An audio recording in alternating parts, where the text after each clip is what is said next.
इसी तमाम तर सूरत हाल पर बात करने के लिए इस वक्त हमें ज्वाइन कर रही हैं माहिर बैन अल-अक़वामी अमूर डॉक्टर हुमा बक़ाई साहिबा।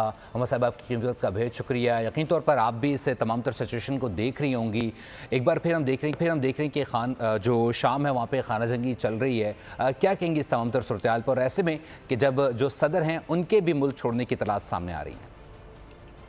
मेरे ख्याल एक बात तो बिल्कुल वाज़ेह होकर सामने आ गई है कि जो एक 50 साला कंट्रोल था इस अवासी क्लैन का और असद फैमिली का, वो आज ख़त्म हो गया है। और इसकी वजूहात जो हैं वो एक्सटर्नली हैं, क्योंकि ये जो इतने अरसे ये डिक्टेटरशिप चली, ये एक्सटर्नल सपोर्ट की वजह से चली।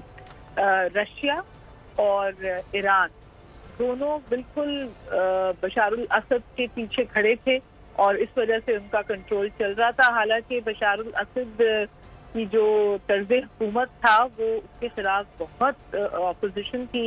एक 10% माइनॉरिटी पूरे इजराइल पर काबिज थी और जुल्म के साथ काबिज थी, लेकिन क्योंकि एक रीजनल पॉलिटिक्स इन प्ले थी और उस रीजनल पॉलिटिक्स में ईरान और रशिया जो थे वो बशारुल असद को सपोर्ट करते, तो इन सम वेज ये इस बात की भी अक्कासी है कि सीरिया जो अगेंस्ट देखा जाता था इजराइल के, अब समझिए कि वो चीज़ खत्म हो गई है।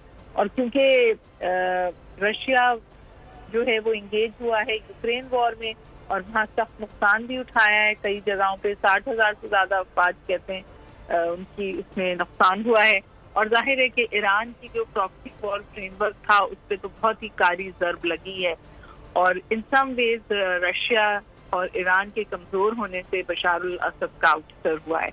और अब आपने सही कहा, बशारुल असद तो मुल्क से चले गए हैं और जो उनके प्राइम मिनिस्टर हैं वो ये ऑफर कर रहे हैं मुल्क को कि अपोजिशन को कि उनके साथ राब्ता करें ताकि बातचीत आगे बढ़ाई जाए।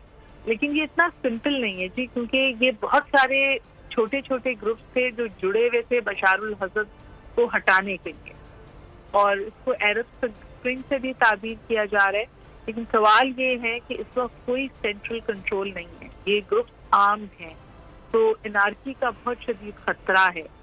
बशारुल असद की एक्चुअली एक अपील आई है जिसमें उन्होंने कहा है कि आप जो मुल्की असासे हैं उनको तबाह ना करें, वो सबके हैं, क्योंकि तोड़ फोड़ बहुत हो रही है, लूटमार भी हो रही है। डोनाल्ड ट्रंप की बड़ी इंटरेस्टिंग ट्वीट आई है, उन्होंने कहा है कि ये सब ओबामा की गलतियों और स्टुपिडिटी का नतीजा था और उन्होंने ही रशिया को यहाँ आने दिया था और अब रशिया जो है वो इस सूरत हाल से निकल गया है। लेकिन ये हमारी जंग नहीं है, अमेरिका को इससे बाहर रहना चाहिए। तो ये इंडिकेटर हमें मिला तो है, लेकिन बहरहाल उन्होंने रेवोल्यूशन को सपोर्ट किया है, रेवोल्यूशन को सपोर्ट किया। लेकिन हुमा, आपकी मौजूदगी का फ़ायदा उठाते हुए ये भी जानना चाहेंगे कि इस वक्त की सूरत हाल पे जो अहम सवाल पनप रहा है वो ये कि जो 50 साल इक़्तिदार ख़त्म हुआ है तो ख़ित्ते पे इसकी मजमूई तौर पे क्या असरात मुरतब होंगे? खित्ते में तो देखिए एक ही चीज़ है कि ईरान का कंट्रोल कमज़ोर पड़ा है, रशिया का कंट्रोल कमज़ोर पड़ा है।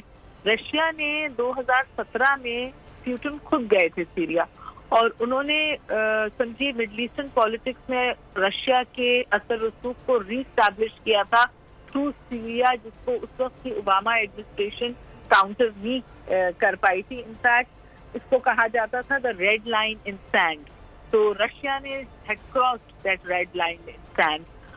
लेकिन अब सूरत हाल इसके बरखिलाफ हो रही है। जो दो मैंने आपसे गुजारिश की बिगेस्ट सपोर्टर्स थे वो कमज़ोर पड़े हैं और कुछ लोग इसको इजराइल की विक्ट्री के तौर पे भी देख रहे हैं, क्योंकि ईरान का जो कम असर रसूख हुआ है खित्ते में ये उसका भी अकास है। बिल्कुल, ईरान का जो असर रसूख है वो भी कम हुआ है। डॉक्टर हुमा बक़ाई, माहिर बैन अल-अक़वामी अमूर, इस वक्त बोलने से खुसूसी गुफ्तगू करती हैं, बहुत शुक्रिया आपका। सब्सक्राइब करें और बेल दबाएं ताकि कोई खबर रह न जाए।